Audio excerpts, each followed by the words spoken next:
Now we are going to study our new chapter, that is a polymer.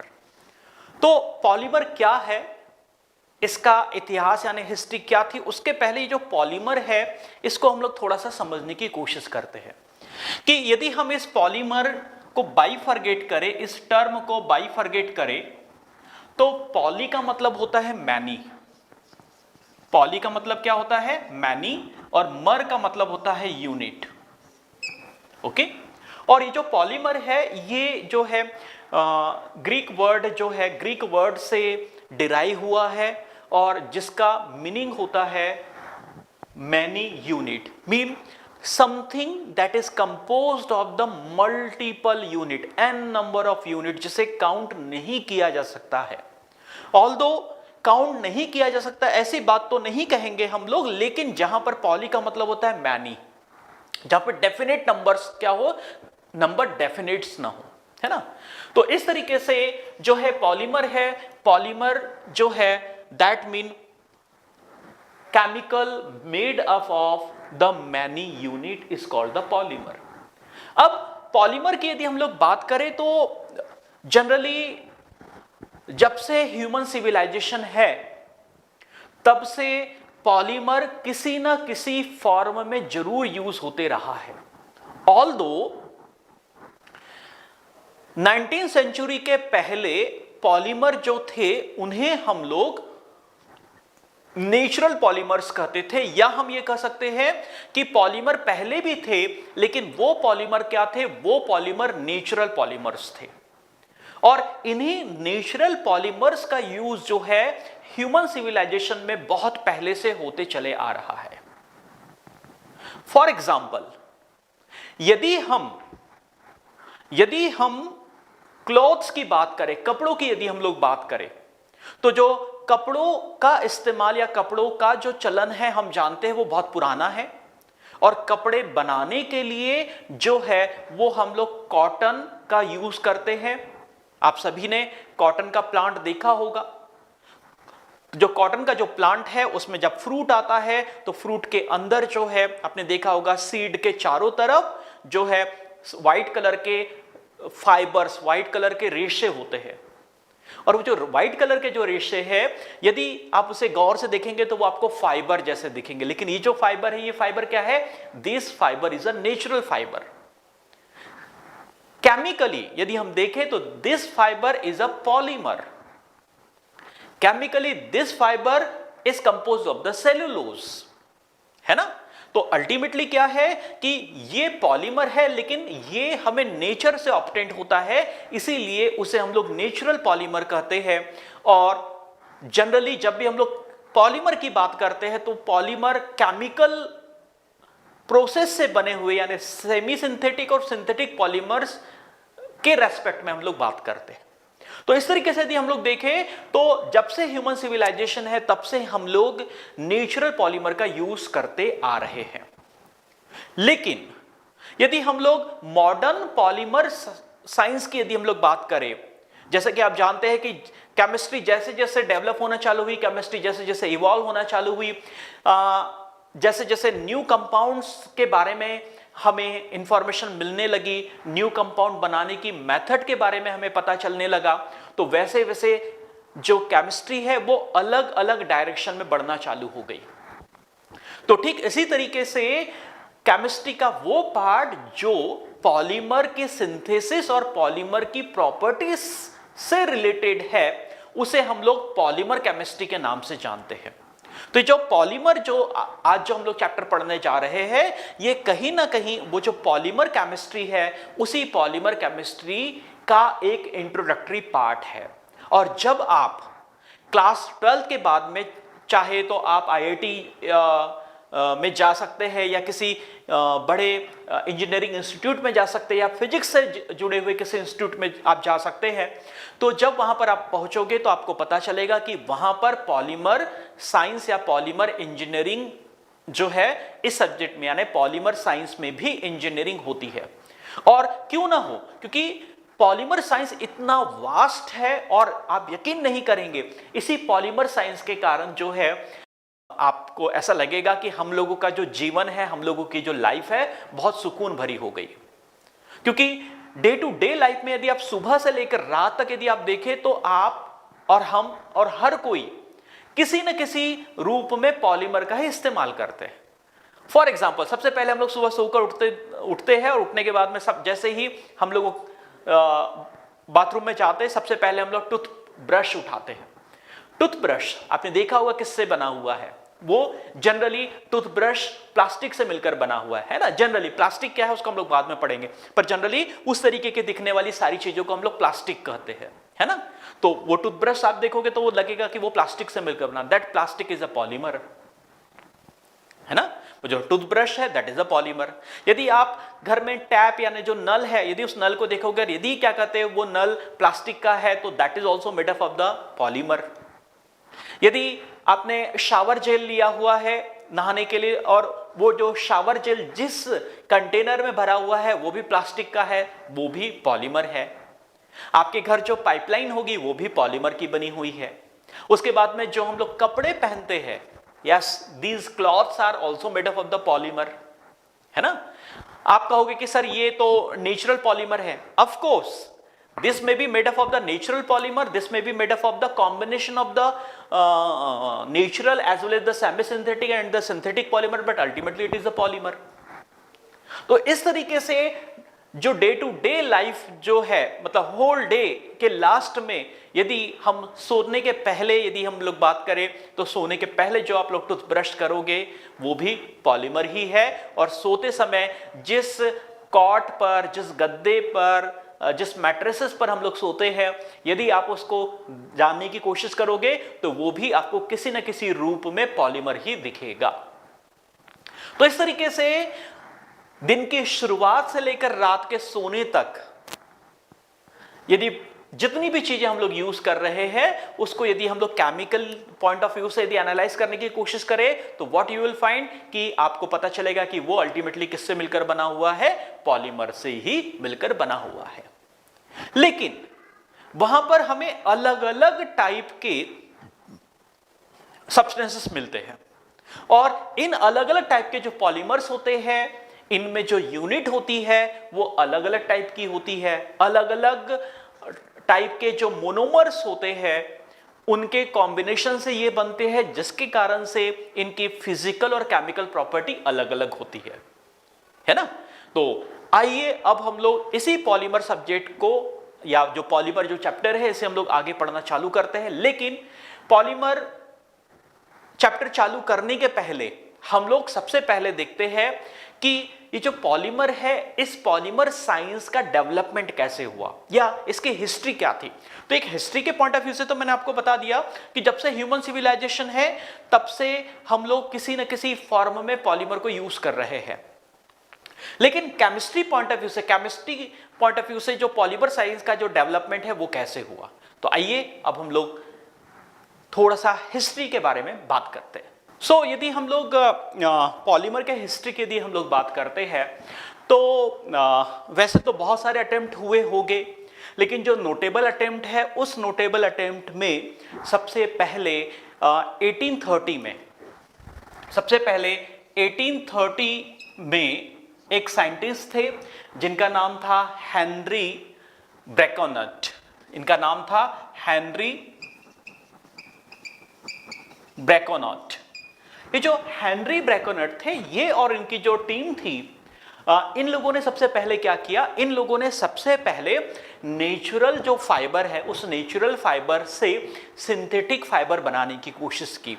और ये जो natural fibre था उसे हम लोग कहते हैं सेलुलोज, जो कि हम सभी जानते हैं कि जो प्लांट या जो ट्री में जो फाइबर्स होते हैं वो सेलुलोज से मिलकर बने हुए होते हैं। तो यदि ये जो सेलुलोज है इस सेलुलोज को क्या किया इन्होंने, इस सेलुलोज को केमिकल प्रोसेस के थ्रू एक सेमी सिंथेटिक फाइबर में कन्वर्ट किया जिसे हम लोग कहते हैं सेलुलॉइड। और ये जो सेलुलॉइड है यदि हम इसको केमिकली देखें तो that is a cellulose acetate. यदि हम इसका केमिकल नेम देखें तो that is a cellulose acetate, है ना। तो इन्होंने क्या किया कि जो सेलुलोज है, इस सेलुलोज से सेलुलोज एसीटेट बनाया और इसी सेलुलोज एसीटेट को हम लोग सेलुलाइट कहते हैं। और आप लोगों ने जरूर, यदि आप में से कोई रेडियो सुनना पसंद करता है और रेडियो में भी यदि आप विविध भारती यदि सुनते होंगे तो उसमें एक बहुत ही प्यारा सा प्रोग्राम आता है जो कि मुंबई से प्रसारित किया जाता है विविध भारती से, और उसमें एक आता है सेलुलॉइड के सितारे, है ना। तो जो सेलुलॉइड के सितारे हैं, नो डाउट सेलुलॉइड जो है इस शब्द को अक्सर फिल्म के लिए इस्तेमाल किया जाता है। जब भी हम लोग फिल्म या मूवी की बात करते हैं तो इस सेलुलॉइड का इस्तेमाल किया जाता है, इस सेलुलॉइड शब्द का इस्तेमाल किया जाता है। पर हालांकि आजकल इसका इस्तेमाल नहीं होता है सेलुलॉइड का। अभी सेलुलॉइड क्या है इसके बारे में थोड़ा सा मैं आपको बता दूं, क्योंकि वैसे भी मुझे फिल्म्स बहुत पसंद है और मैं फिल्म्स के थ्रू भी बहुत सारी चीजों को पढ़ाना पसंद करता हूं। तो यहां पर आप सभी लोगों ने फिल्म कैमरे देखे ही होंगे, है ना। आप में से हो सकता है आप में से कुछ ने नहीं भी देखी होगी। यदि आप अपने पेरेंट्स से यदि बात करें, ग्रैंड पेरेंट्स से बात करें, तो आपको जानकर आश्चर्य होगा कि डिजिटल कैमरे के पहले, आजकल तो सबके पास में डिजिटल मोबाइल है और मोबाइल से हम लोग फोटो खींचते हैं, लेकिन इसके पहले जो है, इसके पहले कैमरेस हुआ, जो कैमरा हुआ करता था उसे हम लोग फिल्म कैमरा कहते थे। उसमें क्या होता था कि आपको एक रील या रोल खरीद कर लेकर आना होता था। वो जो रील या जो रोल होता था उसमें 32 या 33 फोटोग्राफ्स होती थी। उसमें लिमिटेशन भी होती थी कि आपको केवल इंपॉर्टेंट लोगों की फोटो खींचनी है। क्यों? क्योंकि वो 32 या 33 के बाद में आपको रोल चेंज करना पड़ेगा, रोल की कॉस्ट भी होती थी।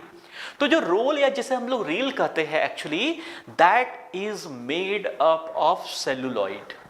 वो जो प्लास्टिक जैसा हमें ऐसा दिखता है, कभी आपने नेगेटिव देखा होगा, तो जो प्लास्टिक जैसा हमें नेगेटिव दिखता है, that is made up of the celluloid. तो ये सेलुलोज की जो डिस्कवरी है वो 1830 में जो हेनरी ब्रेकनॉट जो थे इन्होंने की। और ये जो सेलुलॉइड था, इस सेलुलॉइड में ही क्या होता था कि आपने सिल्वर ब्रोमाइड के बारे में पढ़ा है, फोटोलाइटिक रिएक्शन के बारे में आप लोगों ने पढ़ा है। तो सिल्वर ब्रोमाइड को इसके साथ में मिक्स करके जो है फिल्म के रोल बनाया करते थे, फिल्म की जो रील है, फिल्म की रील बनाया करते थे। तो इस तरीके से जो सेलुलॉइड जो है ये पहला सेमी सिंथेटिक। अब इसे हम लोग सेमी सिंथेटिक क्यों कह रहे हैं? क्योंकि हम जानते हैं कि इसमें रॉ मटेरियल जो है वो सेलुलोज यूज हुआ था। और सेलुलोज क्या है? Cellulose is what? Cellulose is a natural fibre. जब नेचुरल फाइबर को किसी केमिकल के साथ में ट्रीट करके हम कोई नया जब कंपाउंड बनाते हैं, ऑल्दो उसमें जो रॉ मटेरियल है वो नेचर से हमने ऑब्टेन किया है, इसीलिए जो प्रोडक्ट बना है उसे हम लोग प्योरली सिंथेटिक ना बोलकर उसे हम लोग क्या कहते हैं? उसे हम लोग सेमी सिंथेटिक कहते हैं। तो इस तरीके से जो है 1830 में जो हेनरी ब्रेकनॉट जो थे, इन्होंने सबसे पहली बार जो है सिंथेटिक फाइबर बनाने की कोशिश की, यानी पॉलीमर बनाने की कोशिश की। और इसी के बाद में 1833 में, इसी के बाद में जो है 1833 में एक साइंटिस्ट थे जिनका नाम था जे बर्जेलियस। एक साइंटिस्ट थे जिनका नाम था जे बर्जेलियस। और इन जे बर्जेलियस ने जो है पॉलीमर टर्म को कॉइन किया। ने जो पॉलीमर टर्म का जो यूज है, इस पॉलीमर टर्म का यूज या सबसे पहली बार जो यूज जो है या इस टर्म को कॉइन करने का जो क्रेडिट है, that goes to what? That goes to J Berzelius. तो ये याद रखना है क्योंकि कई बार कॉम्पिटिटिव एग्जाम में ये कॉमन से ऐसे नाम है जिनके बारे में पूछ लिया जाता है। इसके बाद में एक बहुत ही फेमस नेम है जिनका नाम है चार्ल्स गुडियर। अच्छा, आप में से कितने लोगों ने गुडियर्स का नाम सुना है? गुडियर्स का नाम सुना है आपने? कहां सुना है? जब भी गुडियर्स आपके दिमाग में आएगा तो कहीं ना कहीं आपके दिमाग में शायद ऐसा आएगा कि ये कोई टायर बनाने वाली कंपनी। बिल्कुल सही। यदि आपके मन में भी ऐसा ही आ रहा है, आपके दिमाग में भी ऐसे ही आ रहा है, तो बिल्कुल सही जा रहे हैं आप कि जो गुडियर के टायर्स आते हैं, और गुडियर के टायर जनरली इंडिया में कम बिकते हैं क्योंकि कॉस्टली भी होते हैं, और भी बहुत सारी कंपनीज के टायर्स आते हैं। तो जो गुडियर है, इन्होंने क्या किया? इन्होंने 1844 में पहली बार जो है वल्केनाइजेशन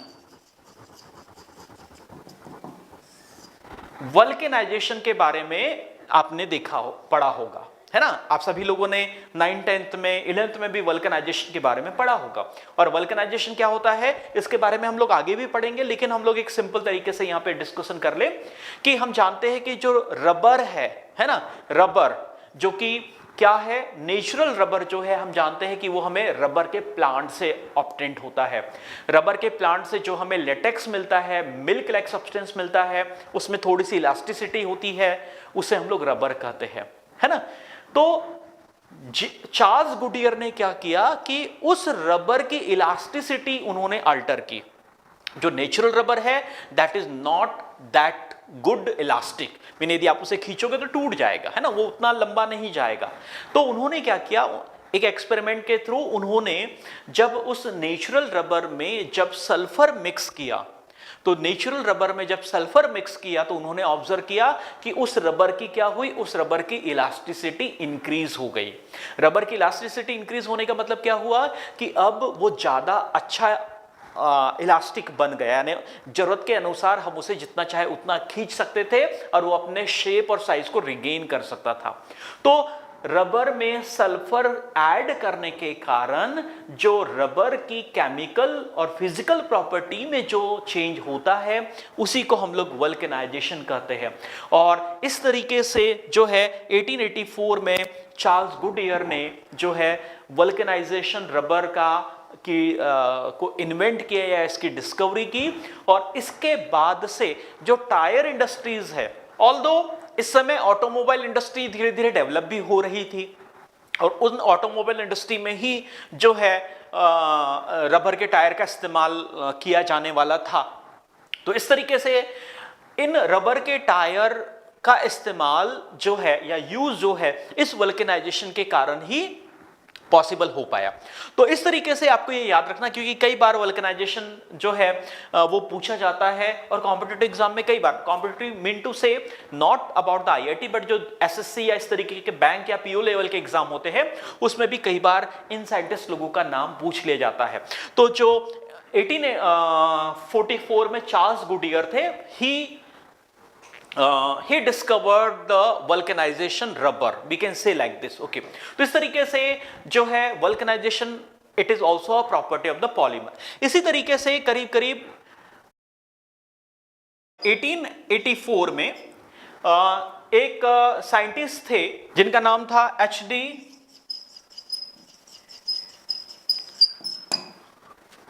कैरोनेट जो था, दो HD कैरोनेट थे जो उन्होंने क्या किया, इन्होंने सबसे पहली बार सिंथेटिक जिसे हम लोग कह सकते हैं आर्टिफिशियल फाइबर बनाया। इन्होंने जो है आर्टिफिशियल फाइबर बनाया और इस आर्टिफिशियल फाइबर का यूज अभी भी हम लोग कहते हैं, जिसे हम लोग विस्कॉन रायन नाम से जानते हैं, है ना, रेयन, है ना, नॉट रायन। जो रेयन फाइबर है, इस रेयन फाइबर का नाम आप लोगों ने जरूर सुना होगा और इस रेयन फाइबर का यूज हम लोग क्लॉथ इंडस्ट्री में करते। तो जब से रेयन की डिस्कवरी हुई इसके बाद से क्लॉथ इंडस्ट्री में एक नया इवोल्यूशन आ गया, नया रिवॉल्यूशन आ गया। कैसे? क्योंकि उसके पहले क्लॉथ इंडस्ट्री में मोस्टली कॉटन का यूज किया जाता था। Cotton fibre is very good natural fibre but it has certain floss, इसकी ड्यूरेबिलिटी ज्यादा नहीं है ना। इन पर केमिकल और लाइट का इफेक्ट बहुत ज्यादा होता है। तो इस तरीके से जो है नेचुरल फाइबर की लिमिटेशन थी। तो इसके चलते क्या हुआ कि जैसे ही यहां पर 1884 में जो है रेयन फाइबर डिस्कवर हुआ, इसके बाद से क्लॉथ इंडस्ट्री में अचानक बहुत ज्यादा चेंज आ गया और हमारे पास में वैरायटी के जो क्लॉथ्स है, मल्टीपल कलर के जो क्लॉथ्स है, ड्यूरेबल क्लॉथ्स है, वो अब मार्केट में अवेलेबल होने लगे। तो इस तरीके से कहीं ना कहीं ये भी पॉलीमर केमिस्ट्री का ही एक प्रकार से हम कह सकते हैं योगदान, या पॉलीमर केमिस्ट्री का ही क्या है एक प्रकार से कंट्रीब्यूशन है। इसके साथ में 1907 में एक साइंटिस्ट थे जिनका नाम था बैकलैंड, है ना। इन्होंने बैकेलाइट की डिस्कवरी की। इन्होंने क्या किया, इन्होंने एक सिंथेटिक प्लास्टिक की इन्होंने एक सिंथेटिक प्लास्टिक की डिस्कवरी की, सिंथेटिक प्लास्टिक जो है वो फॉर्मुलेट किया, वो सिंथेसिस किया, जिसे हम लोग बेकेलाइट के नाम से जानते हैं। और इस तरीके से जैसे ही बेकेलाइट डिस्कवर हुआ, इसके बाद जो है हम कह सकते हैं, जिसे कहते हैं बाढ़ आना। इसके बाद से बहुत सारे एक्सपेरिमेंट होना चालू हो गए। इसके बाद में जो पॉलीमर साइंस है, पॉलीमर साइंस एक नई हाइट, एक नई ऊंचाई पर पहुंच गया।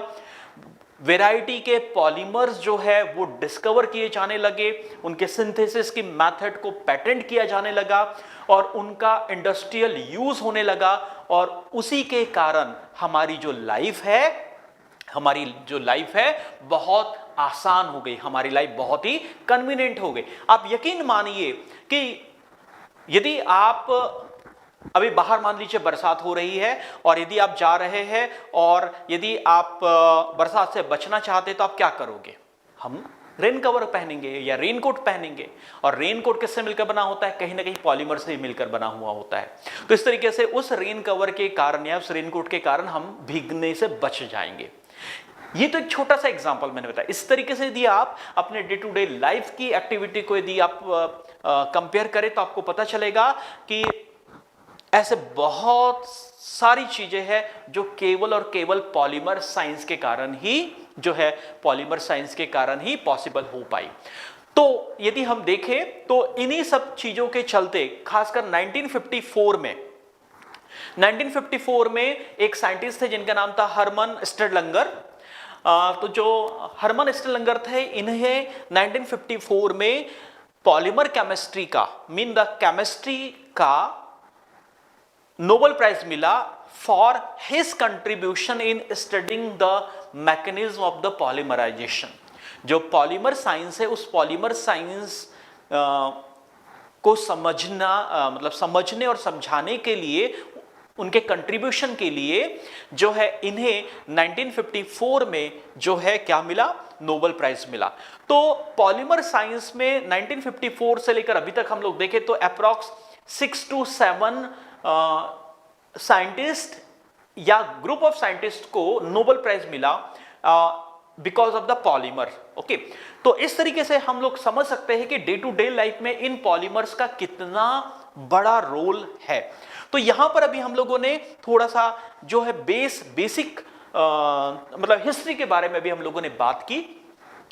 आइए अब हम लोग आगे बढ़ते हैं और अब हम लोग पढ़ते हैं हमारे जो एनसीईआरटी की जो बुक है। एनसीईआरटी बुक में जो चैप्टर नंबर 15 है पॉलीमर, उसके हर एक पॉइंट को हम लोग अब यहां कवर करेंगे। और यदि आप ये वीडियो यदि आप देखेंगे तो आप यकीन मानिए कि यदि आप एनसीईआरटी की बुक आप अपने सामने रखकर यदि इन वीडियो लेक्चर को यदि आप पढ़ोगे तो आपको लगेगा कि आप पूरी बुक आपने पढ़ ली है ना। यानी बुक की हर एक लाइन को यहां पर इंक्लूड किया जाएगा या किया जाता है, और जिससे आपका जो पूरा जो सिलेबस है लाइन टू लाइन आपका सिलेबस क्या होगा? कवर हो जाएगा। तो आइए आगे बढ़ते हैं और शुरुआत करते हैं the definition of the polymer. So now we see the definition of the polymer. So we can say that the polymer is derived from Greek words that means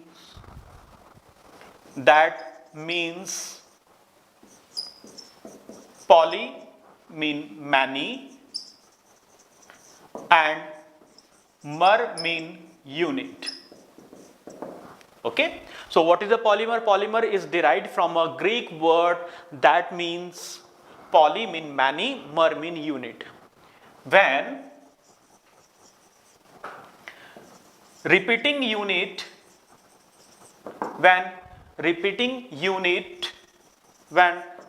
units join together to form a long chain structure having molecular weight between 10 raised to power 3 to 10 raised to power 7 unit. Okay, what is polymer? Polymer is derived from a Greek word that mean poly mean many, mer mean unit. When repeating unit join together to form a long chain structure having molecular weight 10 raised to power 3 to 10 raised to power 7 unit are called polymers. Polymer is also called macromolecules. Polymers जो है, polymers are also called macromolecules. Okay, जो polymers है, in polymer को macromolecules भी कहते हैं। क्यों कहते हैं? क्योंकि यहां पर अभी हमने देखा कि जब रिपीटिंग यूनिट, फॉर एग्जांपल यदि A is a monomer, mono यानी वन, मर यानी यूनिट, व्हेन यहां पर A के n नंबर ऑफ यूनिट आपस में एडजॉइन होकर इस तरीके से A bond A bond A bond A bond A bond इस तरीके से जो है n नंबर तक जब ये लंबे जुड़ते चले जाते हैं, तब जो स्ट्रक्चर हमें मिलता है, इस स्ट्रक्चर को हम लोग पॉलीमर कहते हैं। तो पॉलीमर क्या है? It is a repeating unit of the when joined together to form a long chain. Generally long chain भी होते हैं, जनरली क्रॉस चेन भी होते हैं। इस तरीके से जब एक मैक्रोमोलिक्यूल, बिग मॉलिक्यूल जैसा स्ट्रक्चर ये फॉर्म करते हैं, तो इसे हम लोग पॉलीमर कहते हैं। जनरली ये जो मैक्रोमोलिक्यूल होते हैं या जो पॉलीमर होते हैं, इनका जो मॉलिक्यूलर वेट होता है वो 10 raised to power 3 to 10 raised to power 7 unit पर मोल के बराबर होता है, यानी these are quite heavy molecules.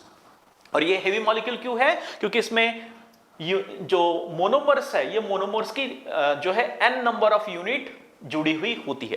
तो इस तरीके से because of this large size structure and the large molecular weight, polymer are also called macromolecules. और जिस प्रोसेस के थ्रू, the process by which monomers join together to form a polymer is called the polymerization. तो हम यहां पर क्या कर सकते हैं? What is the polymerization? The process of joining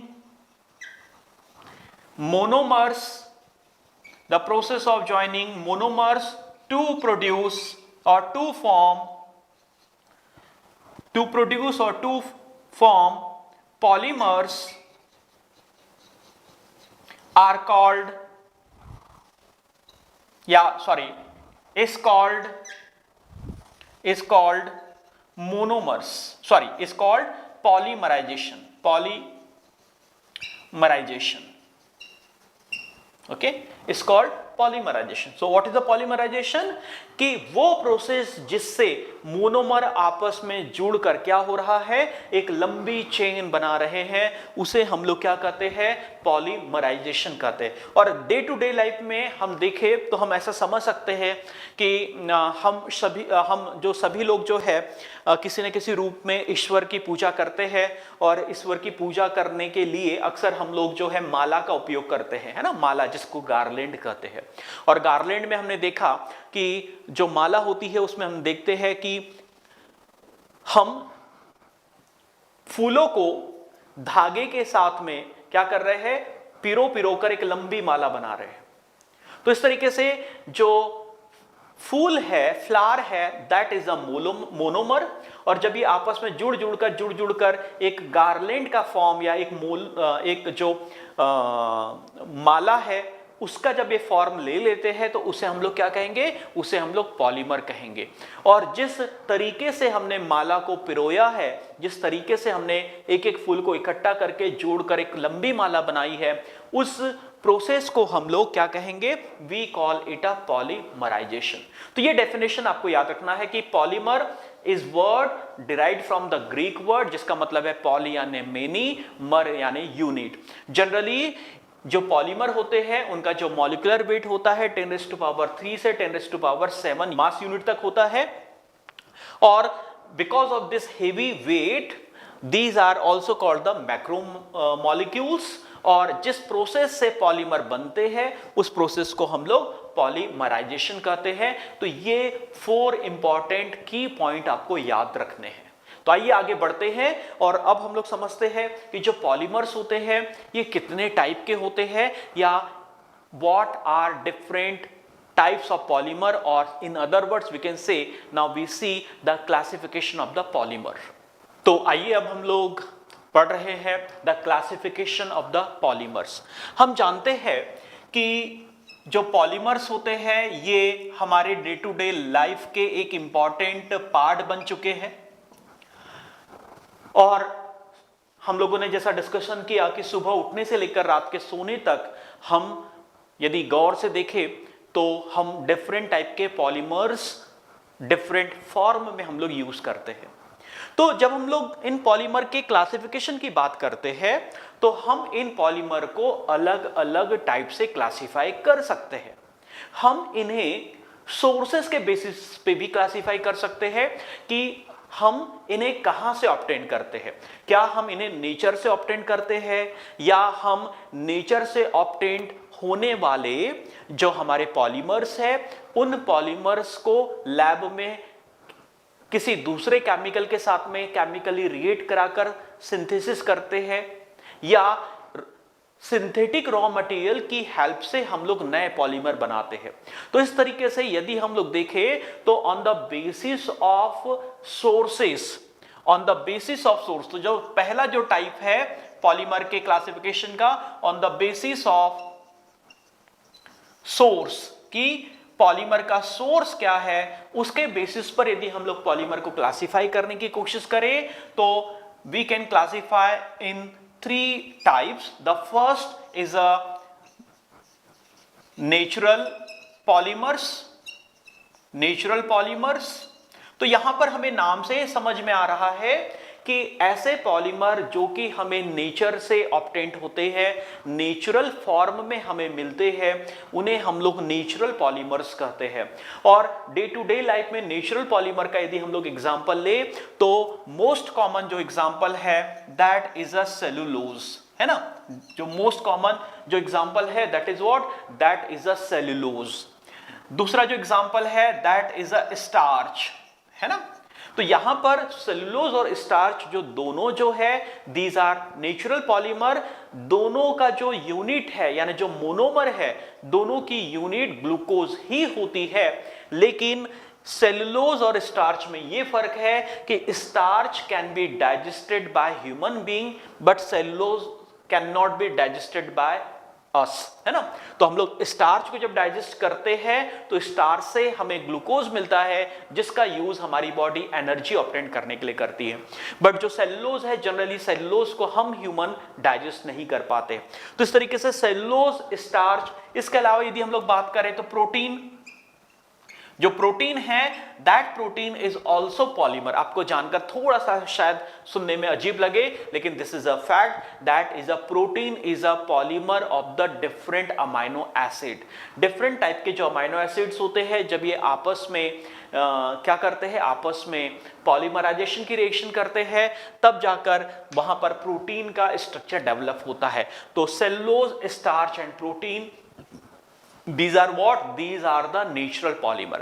अब यदि हम लोग सेमी सिंथेटिक की यदि हम लोग बात करें तो जैसा कि हम लोग इसके टर्म से ही हम लोगों को पता है, semi synthetic mean partially synthetic, mean to say कि जब हम लोग नेचुरल पॉलीमर को एज ए रॉ मटेरियल के तौर पर यूज करते हैं और उसको जब हम लोग लैब में अदर केमिकल्स के साथ में ट्रीट करते हैं तो जो रिजल्टिंग हमारे पास में जो प्रोडक्ट मिलता है that product is called the semi synthetic because it is a partially natural and it is a partially what, it is a partially synthetic, है ना।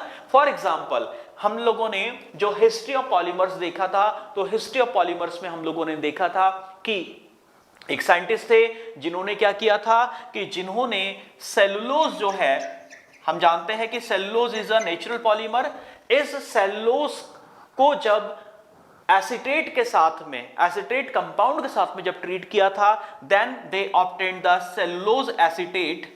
और इस सेलुलोज एसीटेट को हम लोगों ने क्या कहा था? सेलुलोज एसीटेट को हम लोगों ने सेलुलॉइड कहा था। तो जो सेलुलोज एसीटेट है ये क्या है? This is a semi synthetic polymer. इसके अलावा cellulose nitrate is also semi synthetic polymer. इसके अलावा यदि आपने नाम सुना होगा CMC, नाम सुना है? नहीं सुना होगा, लेकिन मैं आपको याद दिलाऊंगा तो आपको यकीन हो जाएगा कि CMC का यूज आपने किया भी है। कार्बोक्सी मिथाइल सेलुलोज, नाम क्या है इसका? Carboxy methyl cellulose. It is also derivative of the cellulose. और जो CMC है डे टू डे लाइफ में हम लोग बहुत यूज करते हैं। आप में से आइसक्रीम कितनों को पसंद है? हर किसी को आइसक्रीम पसंद है। तो जो आइसक्रीम है, आइसक्रीम इतनी थिक क्यों है? It is because of CMC। जो मिल्क की कंसिस्टेंसी को इंक्रीज करने के लिए, मिल्क को गाढ़ा करने के लिए हम उसमें CMC मिलाते हैं। तो CMC मिलाने से मिल्क थिक हो जाएगा, विस्कस हो जाएगा, और उसका यूज हम लोग आइसक्रीम बनाने में कर सकते हैं। आप लोगों ने कस्टर्ड पाउडर का तो नाम सुना ही होगा। हर किसी को फ्रूट कस्टर्ड खाना बड़ा पसंद है। गर्मियों में तो बहुत इच्छा होती है कि हाँ कुछ ऐसा कस्टर्ड पाउडर जैसा हमें कुछ मिल जाए, या फ्रूट कस्टर्ड जैसा कुछ मिल जाए। तो जो कस्टर्ड पाउडर है, यदि उसका जो पैक है, उस पैक के पीछे जो कंपोजिशन है, उस कंपोजिशन को यदि आप पढ़ोगे तो you will be amazed that it also contains CMC, carboxy methyl cellulose. इसी तरीके से एक और सेमी सिंथेटिक पॉलीमर है जिसे कहते हैं HPMC, hydroxy propyl methyl cellulose. तो यहां पर हमें नाम से समझ में आ रहा है कि सेलुलोज के ये क्या है? डेरिवेटिव्स है। तो यहां पे cellulose although it is a natural polymer, that's why we call it as a semi synthetic polymer. अब इसके बाद में जो थर्ड है, that is what? That is a synthetic polymer. That is what? That is a synthetic polymers. अब ये synthetic polymer क्या है? हम जानते हैं कि when the raw material is synthetic, और इन सिंथेटिक रॉ मटेरियल की हेल्प से जब हम लोग न्यू प्रोडक्ट प्रोड्यूस करते हैं, न्यू पॉलीमर प्रोड्यूस करते हैं, तो उन्हें हम लोग सिंथेटिक पॉलीमर्स कहते हैं। और जो सिंथेटिक पॉलीमर्स है, इसका बेस्ट एग्जांपल है नायलॉन। नायलॉन 66 है ना। अब इसे 66 क्यों कहते हैं? जब हम लोग नायलॉन का स्ट्रक्चर देखेंगे तब वो चीज आपको बहुत अच्छे से क्लियर हो जाएगी। तो नायलॉन 66, या हम यदि प्लास्टिक की बात करें, जनरली हम लोग जो है प्लास्टिक का यूज बहुत करते हैं, और हमें इसका यूज कम करना चाहिए, क्योंकि कहीं ना कहीं plastic it causes adverse effect on the nature। तो जो प्लास्टिक है, plastic is a polythene and it is also purely synthetic product. इसके अलावा यदि हम लोग ब्यूना S की बात करें, है ना, तो Buena S is what? That is a synthetic rubber, है ना। हम जानते हैं कि जो रबर है that is a natural rubber भी होता है, लेकिन नेचुरल रबर जो है उसकी कुछ लिमिटेशंस होती है। किसी पर्टिकुलर ऑब्जेक्ट को यदि आपको अचीव करना है तो उसके लिए हमें स्पेसिफिक टाइप के रबर्स की आवश्यकता होती है, तो that is a Buena S। तो जो ब्यूना S है that is a synthetic rubber. तो इस तरीके से यहां पर अभी हम लोगों ने on the basis of sources के बेसिस पर हम लोगों ने जो है पॉलीमर्स को क्लासिफाई किया। इसके बाद में जो है पॉलीमर जो है उन्हें हम लोग स्ट्रक्चर के बेसिस पर भी क्लासिफाई कर सकते हैं, जिन्हें हम लोग आगे देखेंगे। और आइए अब हम लोग आगे बढ़ते हैं और देखते हैं कि पॉलीमर बनते कैसे हैं। तो अभी हमने देखा कि पॉलीमर पॉलीमराइजेशन रिएक्शन से बनते हैं, लेकिन अब हमें यह समझना है कि ये पॉलीमराइजेशन रिएक्शन क्या होती है, कितने टाइप की होती है, और कैसे जो पॉलीमर है ये आपस में केमिकली रिएक्ट करते हैं। So now we see the index question, and the first index question is a 15.1 and that is what are polymers। तो हम अच्छे से जानते हैं कि पॉलीमर्स क्या होते हैं। अभी हम लोगों ने पॉलीमर की डेफिनेशन पढ़ी कि पॉलीमर क्या है, कि polymers are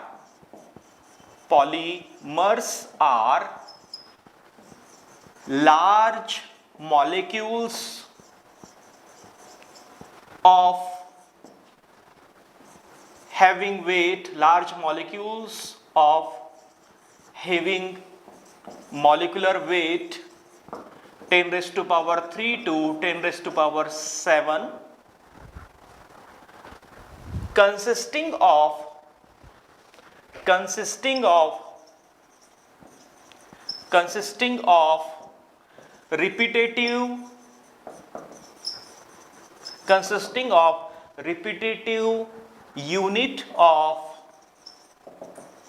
repetitive unit of monomer, है ना। क्या है